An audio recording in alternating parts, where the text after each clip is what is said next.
Welcome back to New World Next Week. I'm James Corbett of CorbettReport.com. And I'm James Evan Pilato of MediaMonarchy.com. Beware, you are being monitored, prodded, and surveyed by the oligarchy. But first, Apple bought a startup that reads people's emotions, and we grabbed this via Cryptagon and MarketWatch. Apple Incorporated has purchased Emotion Inc., a startup that uses artificial intelligence technology to read people's emotions by analyzing facial expressions. It isn't clear what Apple plans to do with Emotion's technology, which was primarily sold to advertisers to help assess viewers' reactions to their ads. Doctors also have tested it to interpret signs of pain among patients unable to express themselves, and a retailer used it to monitor shoppers' facial expressions in store aisles.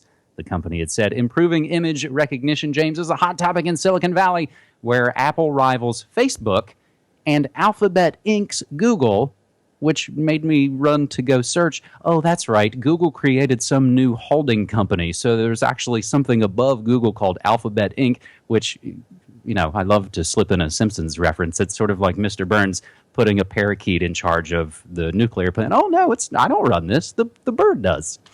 Having said that, James, this is Apple trying to catch up with Facebook and Google and everybody getting into the artificial intelligence technologies. Now, we've been talking about biometrics and sort of threat analysis and, you know, behavior detection officers and all these things for years, but imagine how much further along the technology is now, James. That's right. That's true. But I think this is a good confluence of all of the different threads of these different tech stories that we talk about. Because first of all, you have as always, the first line of defense. Oh, it's just for advertising. We're just trying to, sell better advertising to you. That's always the cover for every rollout of every one of these types of technologies. Oh, Google is only listening to you through your microphones because they want to sell you better ads. If they hear a dog barking in the background, they can sell you ads for dog food and blah, blah, blah. Of course, it's about constant surveillance of everything you say, do, and think, increasingly so. It's also, again, I think the Silicon Valley front is a front for the real work that's going on in the intelligence agencies to make these technologies, to either develop these technologies, like when Google had their free voicemail thing or whatever, which was, of course, just a scheme to get millions of people's voice data prints so that they could get better at analyzing them and get better voice recognition. So how better to do that than to give people a free service? Hey, guys, use this, and now we'll be able to work on our voice recognition. But also, of course, it's a front in the sense that a lot of this technology has already been developed, and you've got to put it in front of the public's face to get them used to it. And then the other part of this is, as I think will come even more apparent in the next story, what I think is the most creepy about this is not necessarily this itself, but the idea that we are being led to believe that technologies can know your inner thoughts, know your mind, know what you're thinking and doing before you do it. And I think our belief in that will be more to the point than the actual ability of the technology to do it. Just like the lie detector test was a total fraud and has been perpetrated on the public for decades and decades and decades of conditioning through all sorts of media to expect that there's this machine that can tell when you're lying. I think, again, they're going to start doing this in a more technological sense with this type of stuff. So the computer knows what you're feeling even if you don't, and people will just believe it because, hey, the machine said it. Well, and you kind of mentioned that advertising is the first way they like to roll these things out. And then maybe when it's met with some pushback, what's the next thing they'll try and do? And it's right in there.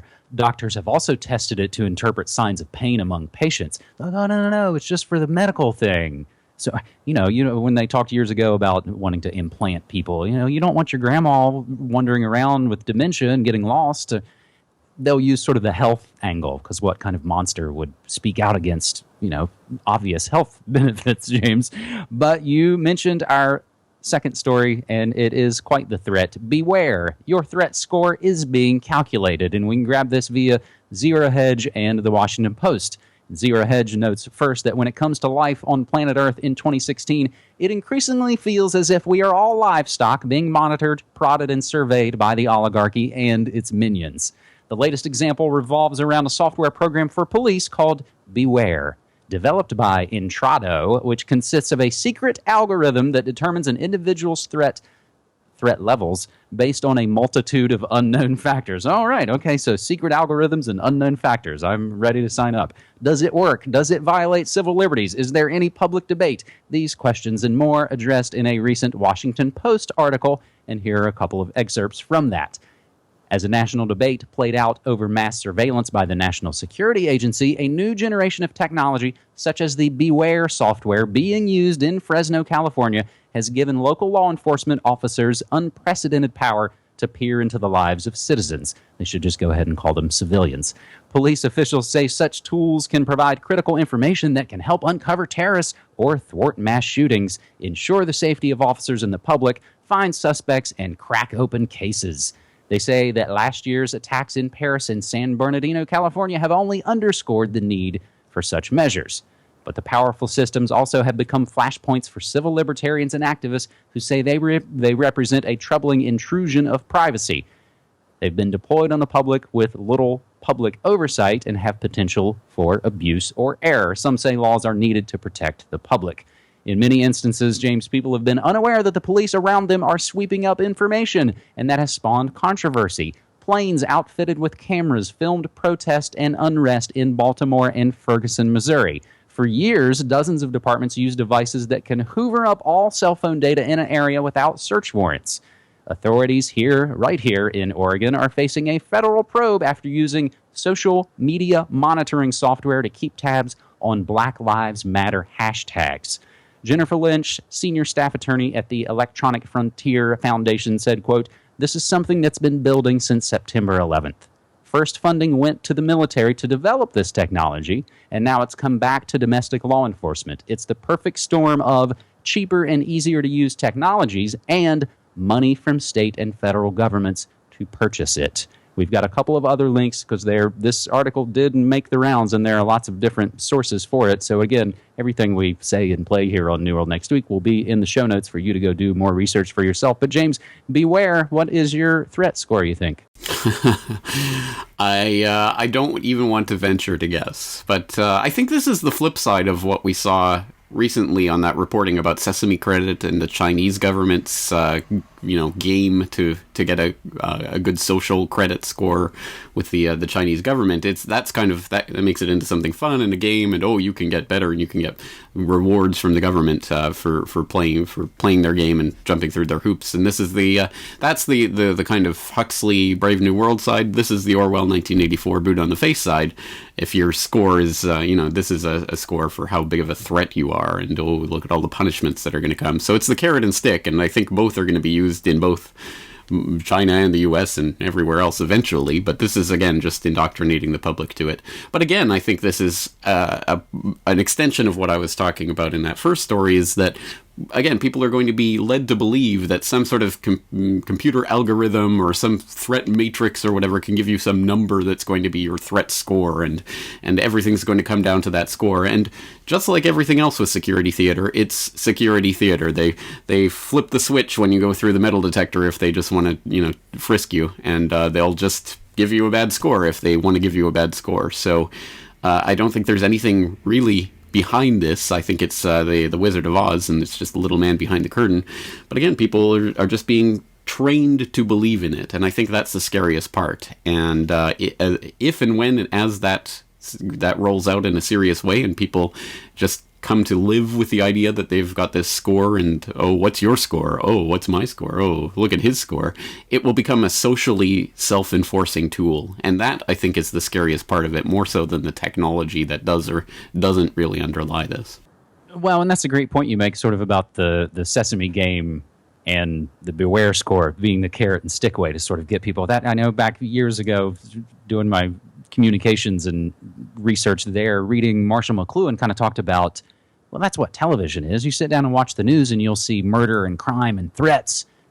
But then you see a commercial and it sort of says, hey, if you play the game and you play nice, you can have a new car and all those sorts of things. I think the other point to make here, James, AI is real and these things are working in some ways, because we've talked about the promise software, all those sorts of things for decades and decades.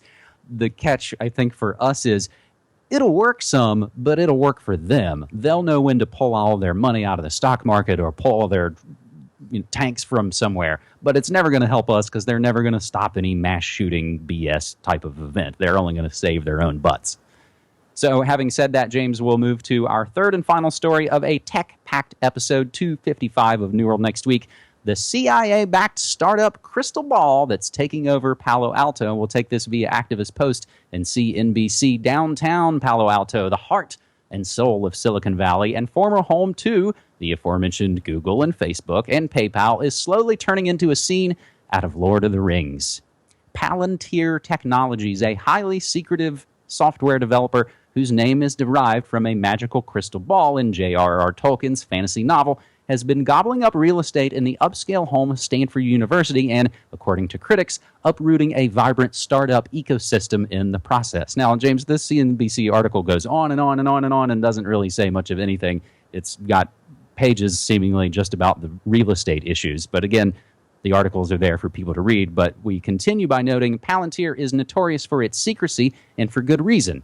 Its software allows customers to make sense of massive amounts of sensitive data to enable fraud detection, data security, rapid health care delivery, and catastrophe response. Government agencies are big buyers of the technology. FBI, CIA, DoD, and IRS have all been customers. Between 30 and 50% of Palantir's business is tied to the public sector, according to people familiar with its finances. And the coup de grace in QTEL, the CIA's venture arm, was an early investor, just as they were of Facebook and Google. So again, we ask the question, gosh, why would the Central Intelligence Agency want to buy up these new facilities and softwares? James, the rhetorical question. Yeah, rhetorical, but I think the more interesting rhetorical question, or actual a question with an answer that we'll never really know, is what percentage of Silicon Valley is the CIA? I mean, to what extent can you even separate them, and how many of these companies are really just front companies? And I think the answer would be surprising to a lot of people in the general public, maybe not so much to us. But yes, Palantir and the fact that it's taking over Silicon Valley should be disturbing, given its clientele, who we do know does include the alphabet soup agencies. And I know Pando.com has done a lot of good coverage on Palantir and its connections with The Intercept, for example, buying up the Snowden documents and sitting on them. But no one seems to care about that anymore. Anyway, Bloomberg, I know, had this story that I'll put in the links. It's a good overview. Palantir, the War on Terror's secret weapon, that says an organization like the CIA or FBI can have thousands of different databases, each with its own quirks. Financial records, DNA samples, sound samples, video clips, maps, floor plans, human intelligence reports from all over the world. Gluing all that into a coherent whole can take years. Even if that system comes together, it will struggle to handle different types of data. Sales records on a spreadsheet, say, plus video surveillance images. What Palantir does, says Aviva Leiden, an analyst at Gartner IT, is make it really easy to mine these big data sets. The company's software pulls off one of the great computer science feats of the era. It combs through all available databases, identifying related pieces of information, and puts everything together in one place. So why is a company that does this taking over Silicon Valley and becoming such a big player? Precisely because of its utility to the big alphabet soup agencies that need exactly that type of technology. So here is the nexus between the intelligence agencies and the work they do, and Silicon Valley and everything they do.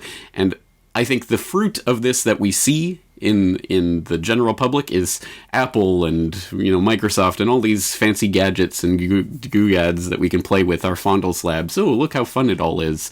Underneath and behind all of that is this immense infrastructure for collecting, sucking up, and reading as much data as possible on every human being and everything they're doing. And I mean, it's monstrous to think about. If you really peel back just even that top layer of the onion, it really becomes quite hideous underneath. But we're never supposed to look underneath that. And it's just stories like this that give us a little bit of an insight into that lower layer of the onion. Well, and I would wager, so to speak, that the amount of Black Ops, CIA, Intel connected stuff that's in the tech world is probably about as much as had been involved and still is involved in Wall Street, the old boys. It's kind of the similar thing, I would say. The other thing I would say, James, is I just thought of this as you were speaking. The real estate that it's taking over is Stanford University, home of the Stanford Prison Experiment. So it's fun to sort of keep those things rolling on and on. James, as we wrap up this New World Next Week episode, no good news here this week, but I hope you'll check out the new Good News Next Week spinoff. The second episode went up earlier this week, and it features good news on Campbell's Soup, flip-flop on labeling GMOs, and a lot of other mostly positive stories. And James, I'll just move briefly through New World Next Week updates that are submitted by everybody out there. And again, we've talked time and time again, there's no way we can cover this amount of news without people submitting stories using hashtag Good News Next Week and hashtag New World Next Week. The smart grid cometh, James. You said it many, many, many years ago on your podcast, but it's coming to shut off your power, you useless eaters. Nest thermostat glitch leaves users in the cold. And I'll also give you a smart grid search for the archives of Media Monarchy, as we've been covering smart grid for years.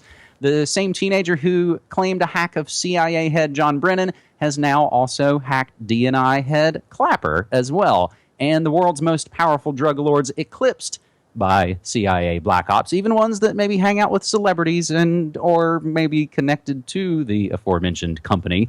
But the last note we'll make, James, we were talking about David Bowie before it was cool. Back in September of 2015, we'll give you one flashback note. Central banks nervous as alternative currency with David Bowie's face goes viral. And we will leave it there, James. All right. Thanks again for the updates, James. Thanks everyone out there for helping to spread this information and to keep the conversation going. Once again, New World Next Week hashtag on Twitter. Talk to you again next week. Thanks, man.